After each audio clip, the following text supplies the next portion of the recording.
তাৰ কাৰণে যোৱা কালি মাননীয় মুখ্যমন্ত্ৰী ডাঙৰীয়াই আমি যাত অসমত নামকৰণ কৰিছোঁ নিপুণ অসম, সেই নিপুণ অসম মিছনটো অভিযানটো যোৱাকালি মাননীয় মুখ্যমন্ত্ৰী ডাঙৰীয়াই আৰম্ভ কৰিছে।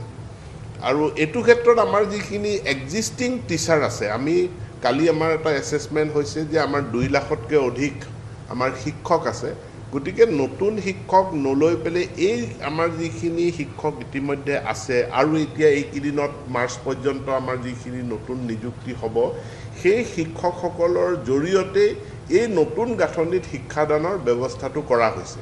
ইয়াৰ লগত নতুন শিক্ষা নীতিটোত এটা খুব গুৰুত্বপূৰ্ণ বিষয়, এইটো হ'ল শিক্ষকৰ প্ৰশিক্ষণ।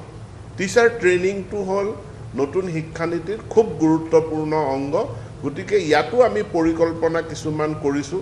এটা প্ৰাক প্ৰাথমিক শিক্ষকসকলৰ প্ৰশিক্ষণৰ কাৰণে বিশেষ ব্যৱস্থা গ্ৰহণ কৰা আৰু এটা কণ্টিনিউৱাছ এডুকেশ্যন। আৰু ইয়াত এইকেইদিনৰ ভিতৰতে আমি খুব কম সময়ৰ ভিতৰত আমি ৰাইজৰ বাবে মুকলি কৰি দিম যে বিজ্ঞান আৰু অংক গণিতৰ শিক্ষকসকলৰ বিশেষ প্ৰশিক্ষণ, বিশেষ ট্ৰেইনিং, তাৰো এটা ব্যৱস্থা কৰিছোঁ।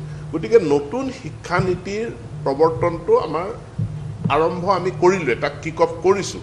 কিন্তু ইয়াত যিসকল মূল পৰিকল্পনাকাৰী, সেই ব্যক্তিসকলৰ লগত আমাৰ পোনপটীয়া ভাৱৰ আদান প্ৰদান আলোচনা হোৱা নাই। আৰু সেইটো আমি ভাৰতবৰ্ষৰ ক্ষেত্ৰতে যথেষ্ট পায়নিয়াৰিং এটা ষ্টেপ, এই নৰ্থ ইষ্ট এডুকেশ্যন কনক্লেভখন, য'ত UGCৰ চেয়াৰমেন ডাঙৰীয়া আহিব, AICTৰ মানুহ আহিব, বিভিন্ন শিক্ষাবিদসকল আহিব, ইউনিভাৰ্চিটিৰ বহুকেইজন ভাইচ চেঞ্চেলৰ আহিব।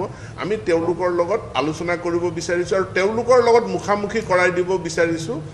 আমাৰ ইয়াতে যদি চাই যে আমি প্ৰিন্সিপালসকলক মাতিছোঁ, VC সকলক মাতিছোঁ, হেডমাষ্টাৰসকলকো মাতিছোঁ আৰু মেনেজমেণ্টৰ মানুহো মাতিছোঁ। আৰু নিশ্চিতভাৱে আমাৰ যিসকল ইয়াত বিভিন্ন সংগঠন আছে, শিক্ষক কৰ্মচাৰী সংগঠন, তেওঁলোকৰ প্ৰতিনিধিও ইয়াত অন্তৰ্ভুক্ত থাকিব।